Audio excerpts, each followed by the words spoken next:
Imagine growing up Mexicana, Mexican American in the hood, along with prostitutes and drugs, and coming out unscathed to become a magnificent artist with a brand new project. Not only that, but performing even on the state fair and even more. This is the story of Sylvia Paola with Sabor Puro. So make sure you subscribe to the channel right now. You don't want to miss this story. It's magnificent, it's amazing. And now to the episode.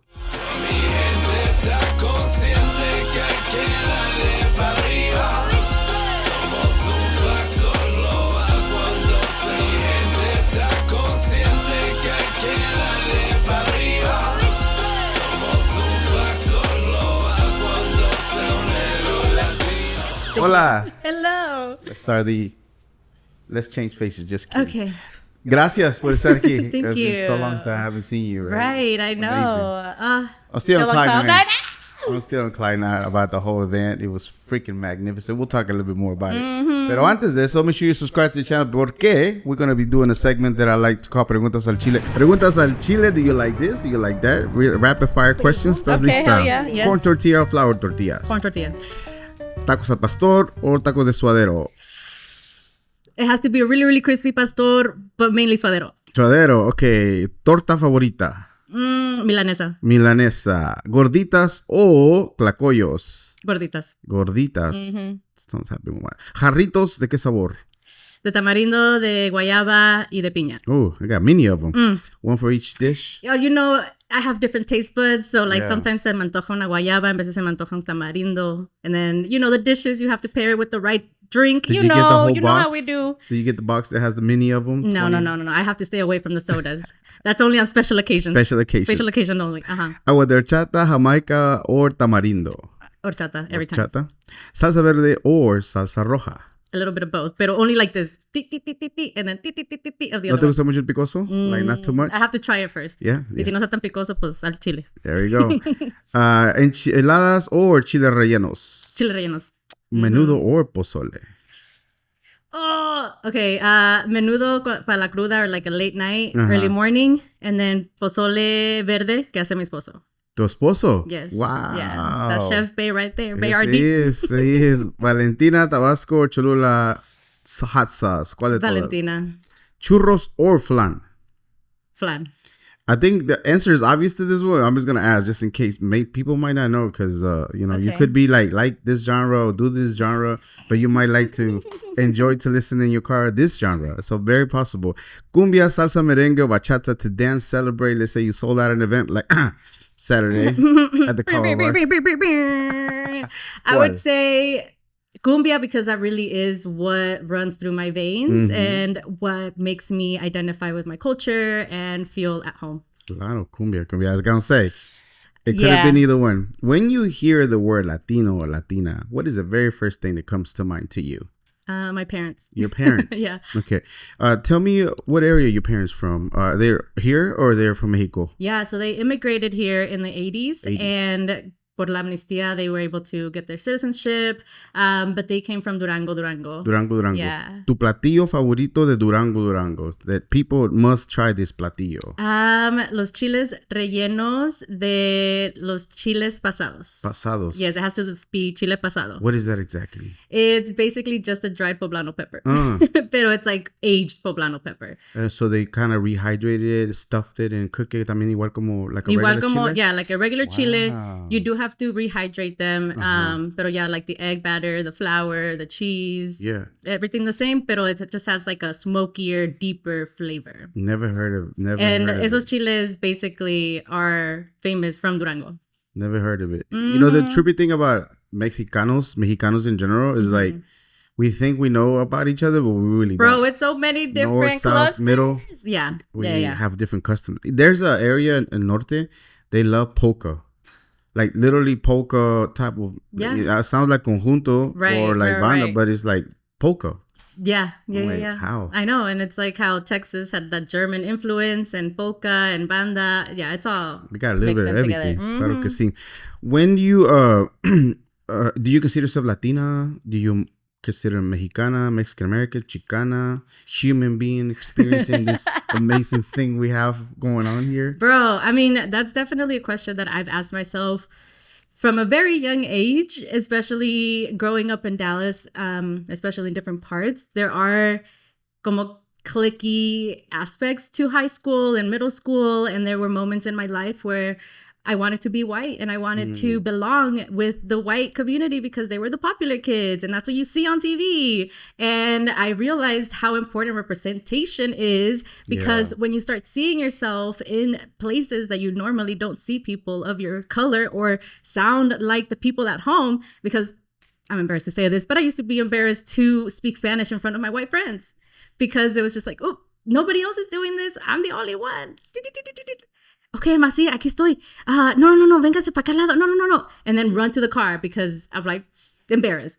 And finally being surrounded by my Latina friends, my Mexican American friends, like Central American, all of my friends from my 7th grade class. They were the ones who taught me like, oh, be super proud of your roots. Be proud of where you come from because our parents did the ultimate sacrifice to come to this country to give us the opportunity to live the life that we want to live and the life that we deserve. So yeah, I am absolutely 100% Mexicana. I am a Latina. I Mexican American because I do believe in America and I do believe in the values that a lot of people also believe in. We're just not exercising them a lot.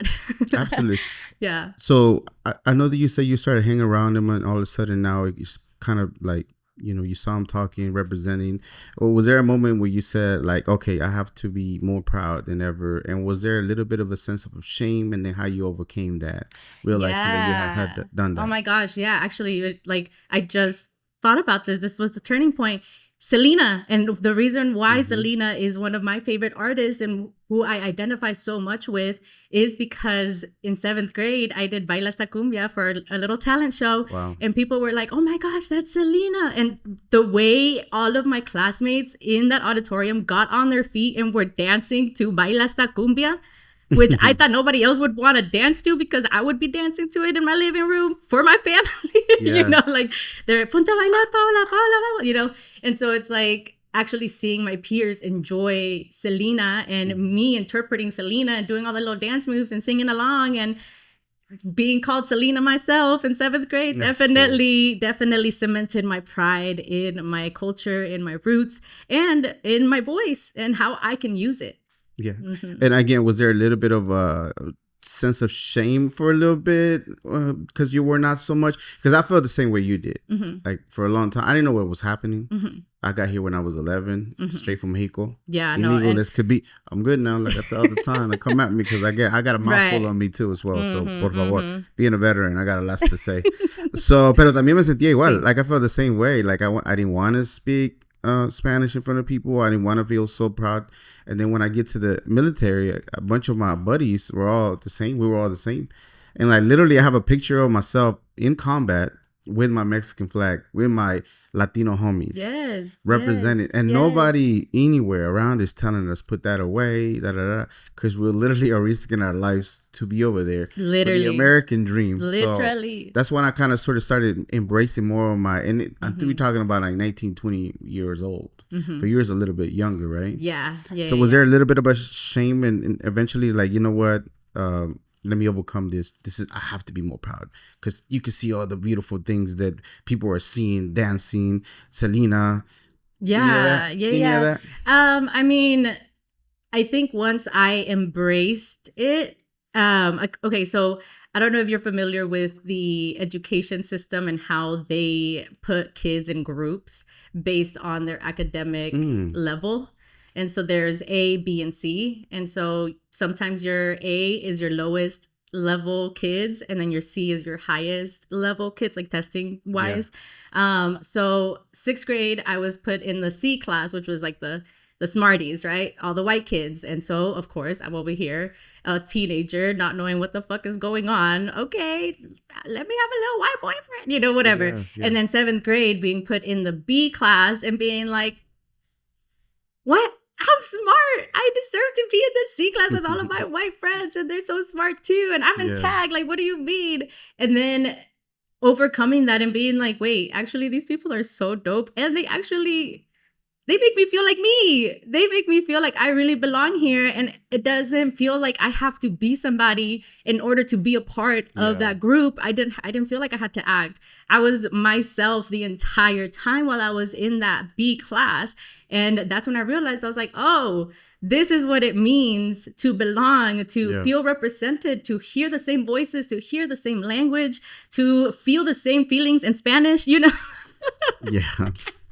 Did you ever hear that? Because I was in ESL, and when I got out of ESL, I was super proud of myself. Yes, hell yeah. And then I used to hang around nothing but like the Chicanitos type of people. And they used to tell me like, yeah, the Mexicans or whatever. I'm like, well, I'm one of them, bro. Like, but you're not like them. Like, bro, literally the amount of times I used to bartend as well. My life story is crazy, but I used to bartend, and a lot of times people would be like, oh my gosh, what ethnicity are you? You're so beautiful. And then I'd be like, I am Mexican, because at this point I was already so proud. I was a Latina, in and out, Mexican American. Let's go. I am Mexican. And they're like, Mexican? Oh, I would have never guessed Mexican. And it's like, bro, why do you say it like that? Like, instead of being like, wow, Mexican women are beautiful, they're gorgeous and empowering us, you're like, I guess you were waiting for your sombrero, for your, I don't know, something like that, I guess. I don't know what you're expecting, but this is what a Mexicana look like, okay? Absolutely. All right, let's backtrack just a little before we continue the story. So you grew up Webb Chapel, North Side, North Dallas, right? How was that North life? Dallas. How was that? Because I know, remember a few things that you heard of some of the interviews you talk about lack of, like it was lack, and sometimes you wanted to wear the most expensive things, but kind of the money wasn't around, it just wasn't there. You're shopping at factory for you, you know, or to you, like getting all of the secondhand. I actually fell in love with thrifting because of it, and I think it's a beautiful way to be sustainable and actually like care for our environment and not cause massive waste in areas that aren't here, you know. But anyway, my upbringing in Webb Chapel is definitely crazy, and it definitely has given me a perspective of the streets, of overcoming and just being who you are in order to survive, and has also shown me that I don't have to live that way. I don't have to be in survival mode. I always like to tell this story because it's pretty crazy to think about in retrospect. But in middle school, I would walk to and from the bus stop because it was like a block away. It's super simple. Cross a major street, get 2 blocks away or 2 streets away, you're there. Right. And in the afternoons, there would be prostitutes walking the streets already because we were like a whole nother block away from Harry Hines. So if you know Harry Hines, you know Harry Hines. You know about Dallas, you know about Harry Hines. you know Harry Hines. I don't have to explain it to you. But so we were so close. So there was like a whole motel for that, like in my neighborhood. Wow. There was a trap house, catty corner to my house, where I would literally be walking next to crackheads and prostitutes. And I never felt scared. I never felt like I was in danger. So that's what I'm saying, like the perspective that I've gained from the streets. I remember, don't know this woman's name, again, sex worker, walking by me and saying, I see you got some Cheetos. That means you're doing good in school. And I'm like, yeah, I am actually. So the C-store, if y'all know Webb Chapel, y'all know the C-store I'm talking about. But the C-store, whenever we were in middle school, they would ask for our report cards, and they would be like, okay, if you get an A, you can get whatever you want, a snack and a drink. And so I would go and show my report card, and everybody, all of my friends were like, come on, Sylvia, let's go get you the thing. Come on, you're the only one. And so literally the people were like, wow, she really got an A. Oh my, get her whatever she wants, you know. And so that was the thing. And so I would be with my little Coke and my hot Cheetos walking, and this lady's like, wow, that means you're doing really good. That means, you know, you should keep going because you don't want to end up like me, girl. Like, those type of lessons. Whenever somebody like that, especially being somewhat innocent, still hearing that, are you understanding what she's saying to you at all? Do you understand what they're doing at that moment? In the moment, no. In retrospect, yes. And especially in retrospect, in like a span of months. Like, it was like in the moment, I didn't know what exactly she was talking about. I mean, I knew that she was, you know, a lady of the night, but I didn't necessarily know what exactly was happening. And so there was a thing of like, okay, obviously, like she doesn't look like she's decent. She doesn't look like she's clean. I can make my own assumptions. So maybe I should stay in the classroom, but also not judge them because she's kind to me and she is giving me knowledge and wisdom to better my life. So why am I going to judge her if she doesn't look like she's a part of normal society? And so mis respetos of all sex workers, because they're going through something. Absolutely. And there's so much abuse in that line of work that there is no shame for those women. I got a sense of, and up to you if you want to talk about it, a little bit emotional when you were talking about the topic in general, taking you back to your neighborhood. My bad. No. But in general, why does it trigger something like that within you to be an emotion of living in that area and having to experiment those things? I think because I've done better. Yeah. Like I got out, and all of my siblings got out and a lot of my friends got out. But it's not like I wanted to get out because I'm ashamed of it. It's just like, wow, I'm the living product of my parents' wildest dreams, and where they could be was there. Yeah, absolutely. How did they keep you safe? How did they keep you from being out in the streets? Because it was obviously available for you to run off if you wanted to, but we did. The Mexicans' parents are We really did. good at being very strict to try to keep Oh you. my At gosh, least from my 100%. We got any napkins? We got any tissue in the tissues, por favor? studio? I didn't think I was gonna cry. What the hell? My bad. Cheers. Salud. How did that keep you safe? Because, for example, my papa, my jefes, man, they were super strict. Even as a boy, they wouldn't let me out. No, they would keep me in the house. I think I had a different upbringing than my siblings, and like my two older sisters, they were definitely like more in a strict household than I was. My dad likes to say like I'm like a wander, like I'm explosive. I go and do what I want, and I get it, and I thank you. Just leave the box right behind you. Yeah, because I'm emotional. Yeah, no, I'm a not for you, girl. but in general, we know we should have had one a long time ago. I think we had one at the other studio. I don't know what I did. Well, with you're it. welcome to remind you.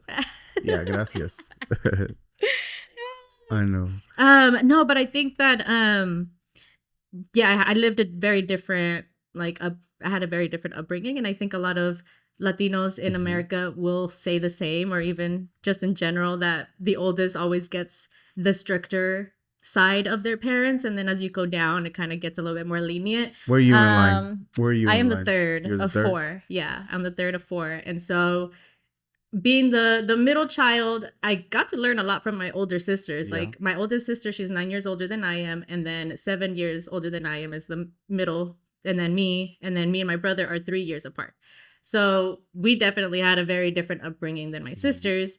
And so my sisters really are the ones who took care of us. They put you on game, girl. Yeah, they did. They definitely put me on game. My dad, he actually had leukemia. And for a long time, my sisters, they took care of us. Awesome. And I think that's like the reality for a lot of people because their parents are working. Yeah. And so who becomes your guardian?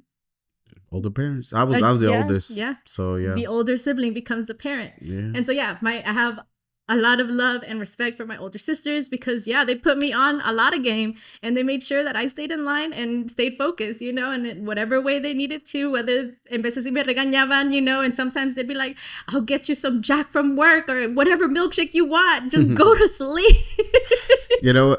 Funny story. My brother, great individual. He's amazing. He won Homecoming King. Aww, and we were talking Chicana one time, just like you never won it. I'm like, bro, yeah, no, I didn't. But what do you think you learned the game from? Like, you think you're good for that? Like, come on, bro. Right. We put you on everything. We were putting you on the music and everything. Yes, literally. And of course, he played great soccer since he was smaller and everything else he did. Like, bro, believe me, a lot of the things that I went through that I had to sustain, you didn't have to go through it because I was the one taking it. Literally. So that's why I have mad love for my older siblings and any older siblings out there listening. Yeah. My respects because y'all were in the front lines, like literally learning how to survive in this country with our parents. Yeah, absolutely. And At 8 years old, you were already performing? Your parents were already asking you to perform? My parents were asking me to perform at like 3 years old. 3 years old. Yeah. What is it about you that they saw that you kind of like to sing? You could sing good? Yeah, I think that one of the lures that my mom likes to say is that my great grandma, mi mamá Sabina, she me bautizó. Like she was like, she's gonna be a singer, she's going to be a performer. Wow. Because her daughter was a singer and a performer. My grandma and my grandpa from my mom's side, they had a conjunto in Durango. And so my grandma would sing, my grandpa would play the accordion, the bass, his brothers would play guitar and sing with them. We have a home video of my grandpa with his brothers playing at mi bautizo. So like, it's definitely been passed down in the lineage. And so I think that after my great grandma me bautizó diciendo que yo iba a ser una cantante, I think that that's when they were like, oh, okay. And I did have the charisma, and obviously Selena was an anchor for me to like, well, let's go out there, bitty, bitty, bam, bam, you know, la carcacha, dancing her dance moves. And so that definitely, I think, encouraged them to keep pushing me there. I think in retrospect, it did cause a little bit of anxiety. Believe it or not, I had... Is that because of high expectations of what they expected for you? Yeah, okay. Exactly. Because it was just like, what if I can't perform? What if it's like not good? And I can't make you happy with what I'm giving you. That's a lot of pressure. So yeah, definitely caused some anxiety there. I went to therapy in college because it was actually affecting my... like the test that you have to take every end of semester. You have to learn a set of songs and then you sing them in front of the professors. And that was affecting me because I would get so nervous. I would forget the lyrics. I would like be trembling. My throat would cut off. Like I was not like for it, and I would not get a good grade. Were you not performing previously before in public? Yeah, I was. So it just came to the point to where the environment of people judging you for what you was doing, where it kind of triggered something? Yeah, definitely. And so I went to therapy for all of that, and yeah, now I have the tools to be on stage and not be scared. And fantastic. Were you how were you overcoming, like, just in general, whenever you were performing, you know, just performing in general? Any of those thoughts came to you at all? And how did you overcome them? Yeah. So actually, I got Graves' disease like 2 years ago or 3 years ago now, 2023. I got diagnosed, and the reason why I went to the doctor was because I had my first panic attack ever. And I was like, oh shit, I thought I had like throat cancer, and I went down a whole rabbit hole because my thyroid was getting so enlarged that I thought that I was getting like some sort of cancer, and I was like, I'm never gonna be able to sing ever again, and I'm about to quit my job. How the fuck is this gonna work out? You know, yeah. So insomnia, panic attack, and enlarged thyroid, like all of these symptoms going on all at once, and I was still performing, and that was very difficult because there was a lot of self-doubt, a lot of fear, a lot of like, what if I messed up this? What if I da-da-da? And I realized, oh yeah, every time I overthink it, I do forget the words. I do forget the form. Every time I trust myself and know and believe that I really know what I'm doing and singing, because I've sung these songs so many times. Whenever I really let myself be in the moment and be present, that's whenever it's like, oh yeah, girl, you got this. You good. You good. For people don't know, what is Graves' disease, and how, if Latina is diagnosed, how can they be manage it? Able to? The crazy thing about Graves' disease is that it's one of the like highest number of people that have it. Like I want to say it's number one chronic illness disease in America. Don't quote me on that. Check it out for yourselves. But it is something that a lot of people have. So realizing that, it was like, dang, I'm not the only one who is going through an immune disorder, which is attacking my own body, attacking my hormones, making me feel like I'm going crazy. Right. And I'm losing weight, and my hair is falling. I am already stressed from life, but then you add this whole nother level where your body is attacking you and you don't know what is going on. it gets really, really tough to just exist.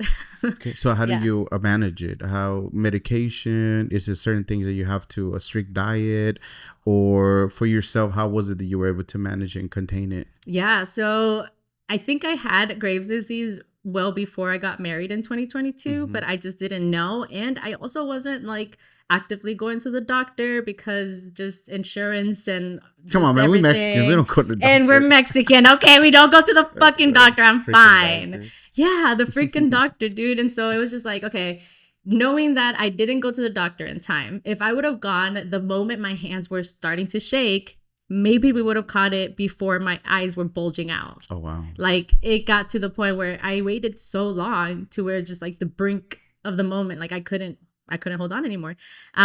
So I would say, like, as soon as you feel any type of symptom, whether it's anxiety, your hands trembling, your thyroid enlarging, hair falling out, if you start losing a lot of weight without necessarily trying Right. to lose weight, I would say as soon as you feel any of those symptoms, go to the doctor. Is it like a flare thing that adds up and eventually flares because of stress? Yes. Okay. Yeah. At least the Graves' disease that I basically got strep throat twice in the process of planning for my wedding. So A lot of stress. a lot of stress on top of Yeah. stress. And I was a teacher at the time too.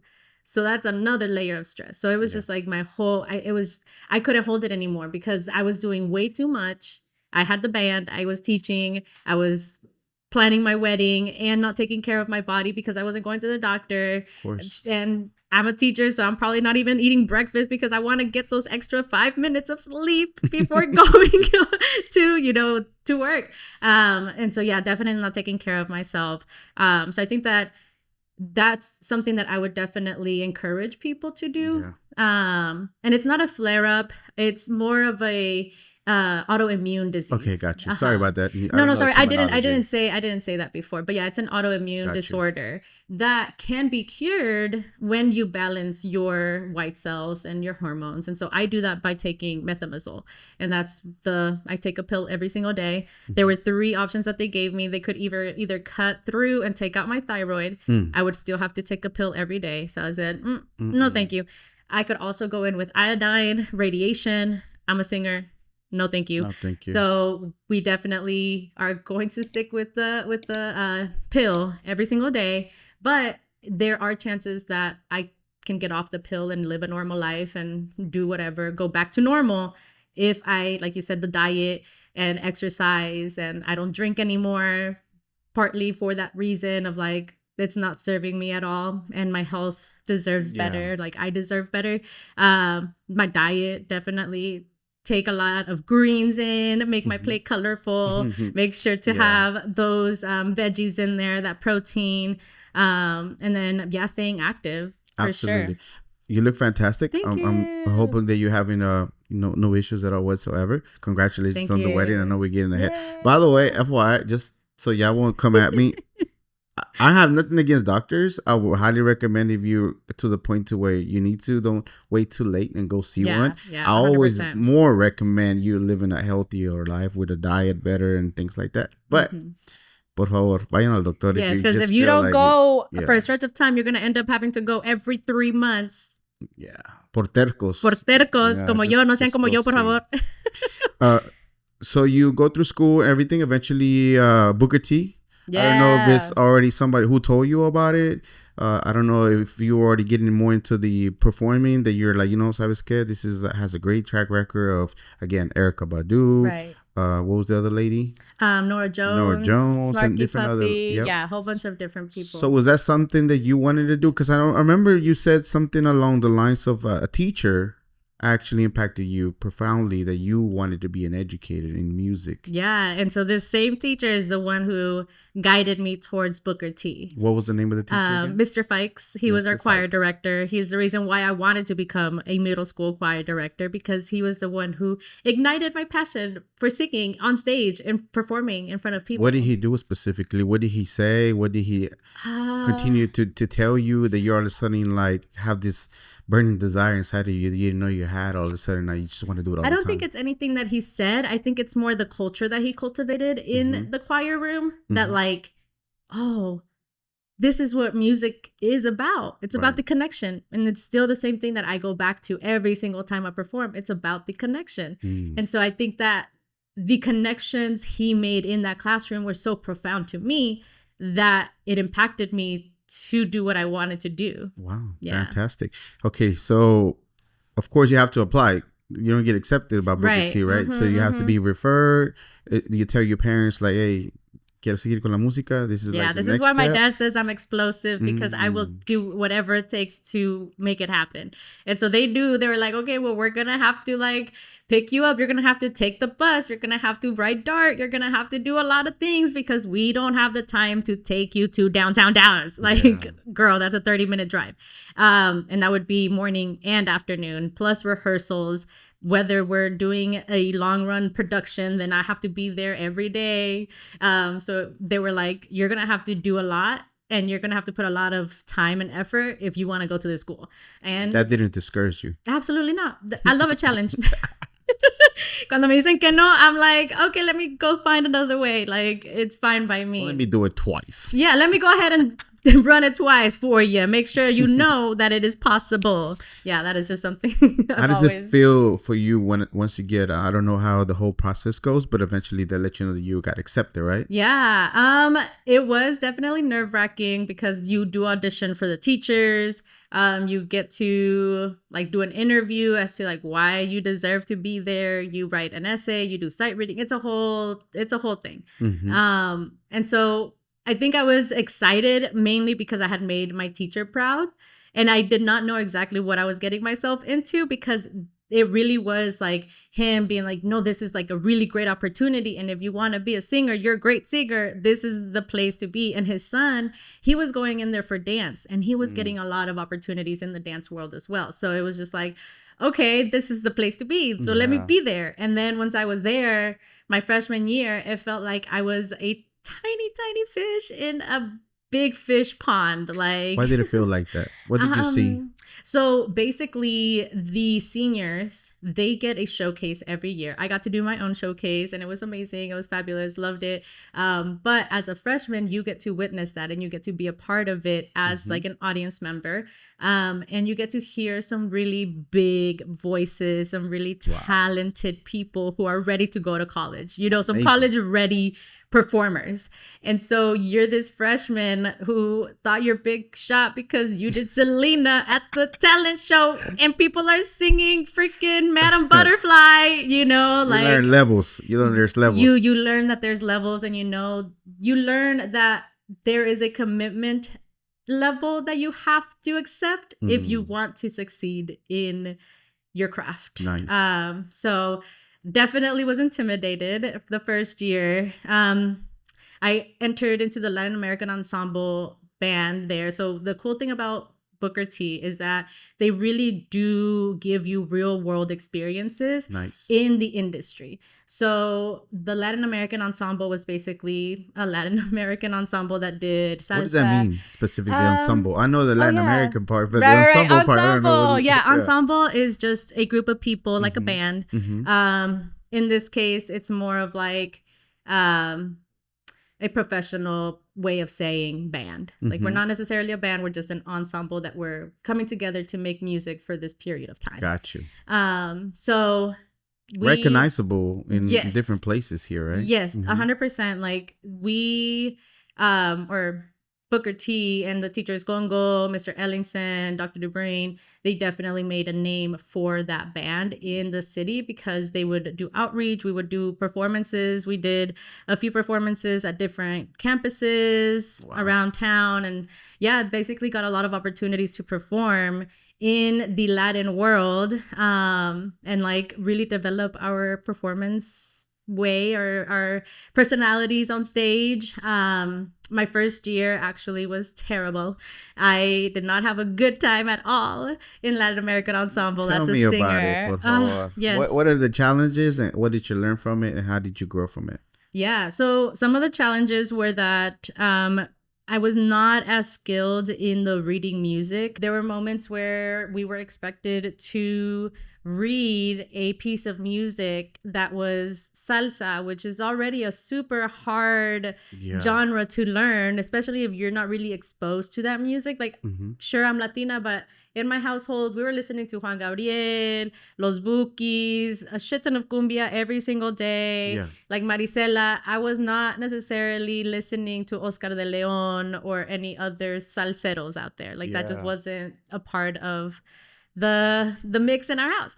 And so being expected as a 15-year-old to read a piece of music that is foreign to me and expected to be at a caliber that is good, and then being upset that the 15-year-old who does not know what the fuck is on the page didn't do it, that causes a lot of like trauma in the classroom of being like, okay, well, I'm not right. So there was definitely a lot, like the teacher involved.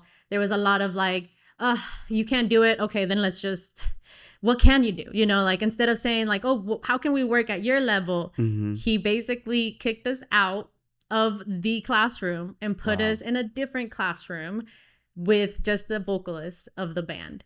And every year, the Latin American Ensemble is supposed to record a disc, an album. Oh, wow.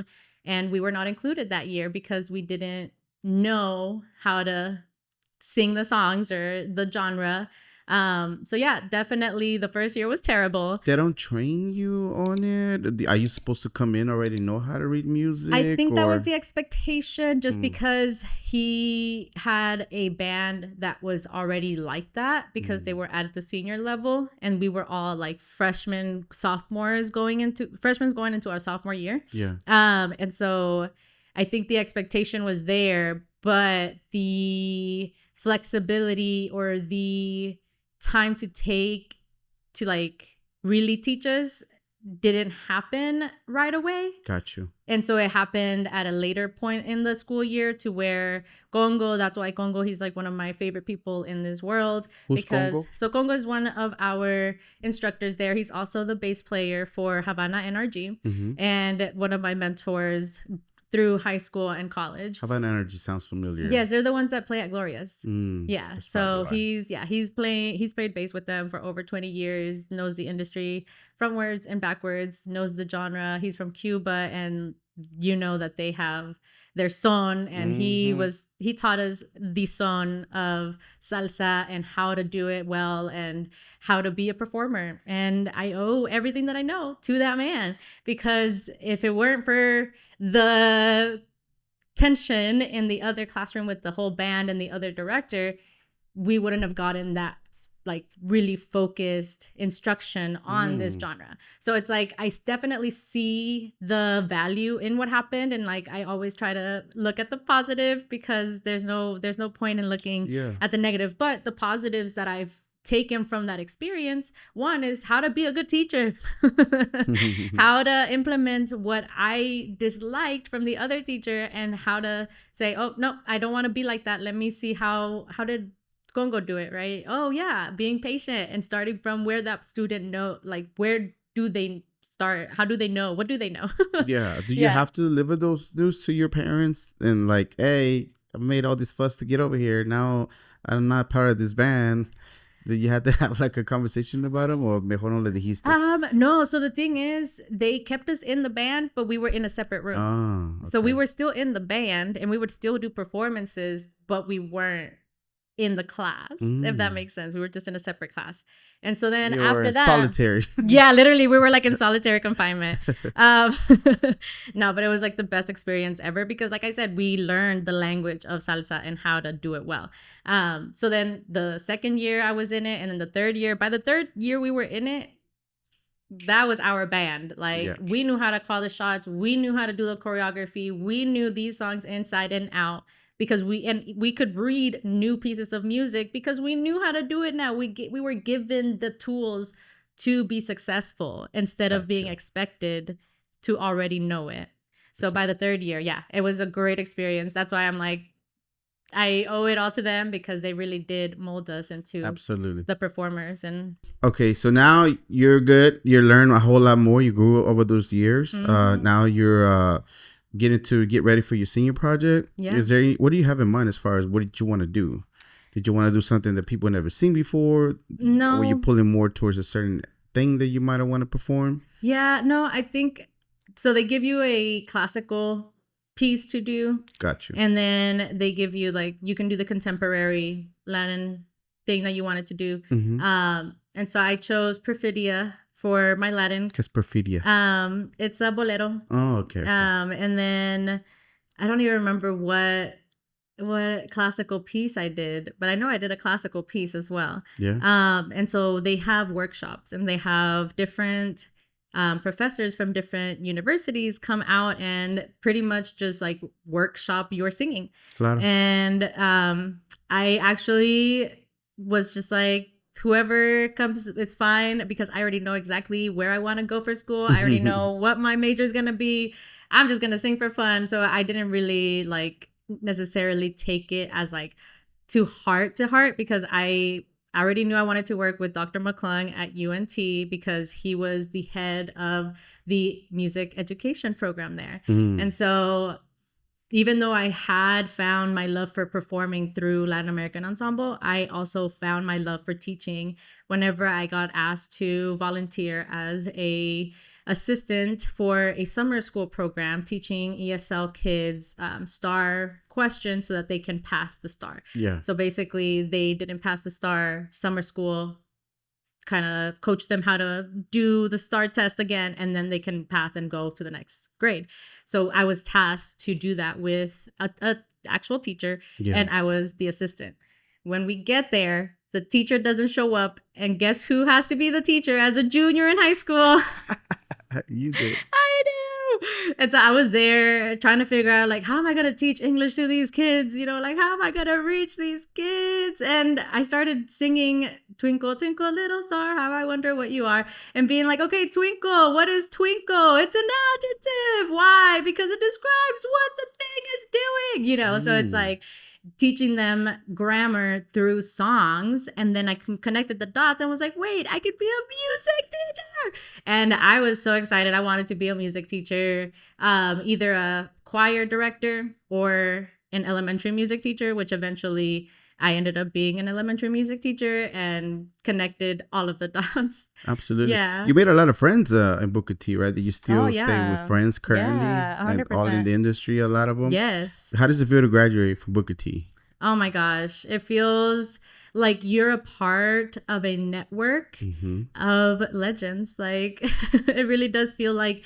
when you meet another Pegasus, another Booker T alum, you feel like you've known them forever because they've walked the same hallways as you. They've probably did the same things as you did, because some of the teachers who were at our school while I was there also taught Erykah Badu, also taught Nora Jones, also taught the guys from Snarky Puppy. So we would hear a lot of the stories, and we would definitely have that shadow of like greatness over us, you know. So sometimes it was a little bit too much, a little too overwhelming. You know, the pressure gets to you and it's like, oh crap, I am intimidated. Like, am I even good enough for this?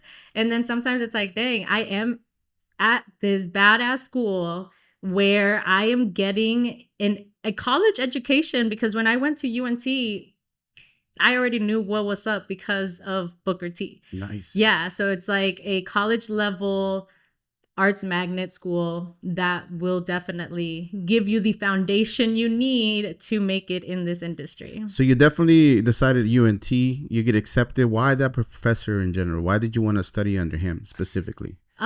So he came with an undergrad student who was doing his student teaching at our school.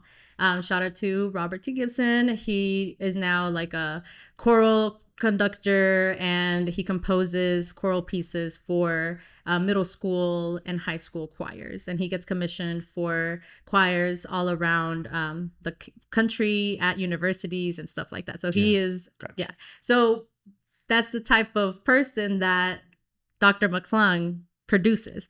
And so that's why I wanted to be under him, because I knew that I needed someone who was going to be real with me, who wasn't going to sugarcoat it, who was going to tell me what needed to change in order to be successful and to be good at your craft. Because I noticed how he would talk to Robert and how he would coach him, and how every time they had a coaching session, Robert would come even better. He would come back with even better strategies, and just like the flow would be better. So I knew that he was a good coach. Nice. And so I am the type of person who does need some tough love sometimes in order to get me going. So he definitely provided that type of like guidance of like, okay, I'm going to be tough, but just know the real world is tougher. Yeah. And it was. The real world definitely was tougher. Are you already thinking of Sabor Puro in college, or is it afterwards that you start thinking about it? Actually, no, it was in college. I started thinking about it. So I was working at Mi Cocina as a server, and they have you sing las mañanitas whenever somebody's celebrating their birthday. And so I was Somebody singing, with La Sonora heard you. Yeah, exactly. And so this is so ghetto, but I met this man at a McDonald's. We sat in his car. He was like, okay, these are the songs we do. And I'm like, okay, great. I can learn these. He's like, all right, our next show is going to be in 2 weeks. I was like, okay, well, let's see if I can learn these. I'll be there. I bombed that performance When you so say hard. bomb, you're It's not the bomb.com. It was not the bomb.com. It was like, yeah, I get it. It was terrible. It was terrible. Yeah. But what was it about it? Like, you didn't learn the songs, or you were not accustomed to their type of band? It's maybe you're come from a world of schooling, more structure, and they're a little bit more free flowing, or come on. Thank you so much, mi gente. Hope you're enjoying this part. Part 2 will be coming up soon, so stay tuned. Make sure you subscribe to the channel. Bye.